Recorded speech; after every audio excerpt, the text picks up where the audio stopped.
حضرت عیسیٰ کی معجزاتی پیدائش اللہ تعالیٰ کی قدرت اور حکمت کا عظیم مظہر ہے۔ ان کی ولادت کا واقعہ قرآن کریم میں تفصیل کے ساتھ بیان کیا گیا ہے، جس سے یہ واضح ہوتا ہے کہ اللہ تعالیٰ ہر چیز پر قدرت رکھتا ہے اور وہ جو چاہے اپنے حکم سے ممکن بنا سکتا ہے۔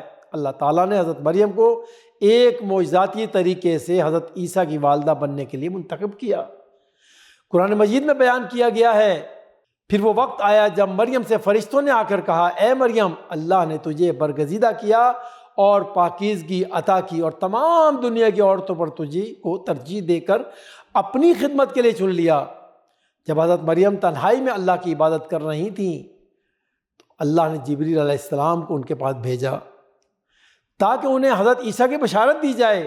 اللہ تعالیٰ نے ارشاد فرمایا، اور جب فرشتوں نے کہا، اے مریم، اللہ تجھے اپنے ایک فرمان کی خوشخبری دیتا ہے، اس کا نام مسیح ابن مریم ہوگا، دنیا اور آخرت میں معزز ہوگا، اللہ کے مقرب بندوں میں شمار کیا جائے گا۔ حضرت مریم نے حیرت سے پوچھا، میرے ہاں بیٹا کیسے ہو سکتا ہے جبکہ مجھے کسی انسان نے چھوا تک نہیں؟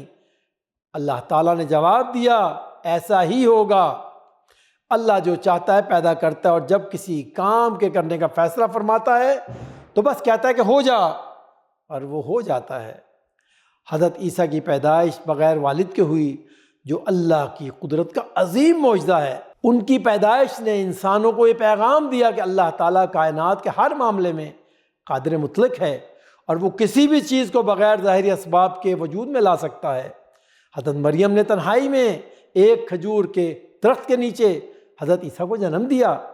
اللہ نے ان کی مدد کے لیے معجزات کا انتظام کیا۔ تو ذرا اس درخت کے تنے کو ہلا، تیرے اوپر تازہ تازہ کھجوریں ٹپک پڑیں گی، پھر تو کھا اور پی اور اپنی آنکھیں ٹھنڈی کر۔ پھر اگر کوئی آدمی تجھے نظر آئے تو اس سے کہہ دے کہ میں نے رحمان کے لیے روزے کی نظر مانی ہے۔ الغرض ناظرین کرام، حضرت عیسیٰ کی معجزاتی پیدائش اللہ کی وحدانیت اور قدرت کی واضح دلیل ہے۔ یہ واقعہ انسانیت کے لیے اللہ کی نشانیوں میں سے ایک ہے جو ہمیں درس دیتا ہے کہ اللہ کی قدرت سے کچھ بھی ناممکن نہیں۔ ہمیں چاہیے کہ ہم اللہ پر ایمان مضبوط کریں اور اس کی حکمت کو سمجھنے کی کوشش کریں۔ اللہ ہمیں حق کی راہ دکھائے اور ہمارے ایمان کو مضبوط کرے۔